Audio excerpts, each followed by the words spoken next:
শাক পাতা খাওয়ার নিয়ম কি সেটা যদি একটু বলেন। শাক পাতার নিয়ম হচ্ছে বর্ষাকাল থেকে এবং আপ টু ভূত চতুর্দশী আগের দিন পর্যন্ত আমরা শাক পাতা খাবো না। কারণ এই বর্ষার সময় বৃষ্টির জলের সাথে বহু ব্যাকটেরিয়া এবং ভাইরাস শাক পাতায় আশ্রয় নেয় এবং বংশবৃদ্ধি করে।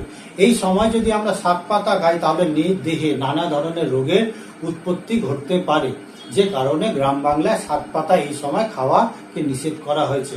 কিন্তু ভূত চতুর্দশীর দিন থেকে আপ টু বর্ষাকালের আগের দিন পর্যন্ত কিন্তু শাক পাতা খাওয়া যেতে পারে, কারণ প্রত্যেকটা শাক পাতা কিন্তু ভেষজ গুণ সম্পন্ন। আহারকে যে ওষুধ হিসাবে প্রস্তুত করার কথা বলা হয়েছে সেটা কিন্তু এই শাক পাতা ছাড়া কিন্তু সম্ভব নয়। শাক পাতার বিশেষ গুণই কিন্তু আমাদের দেহকে সুস্থ রাখে, নীরোগ রাখতে সাহায্য করে। তাই শাক পাতা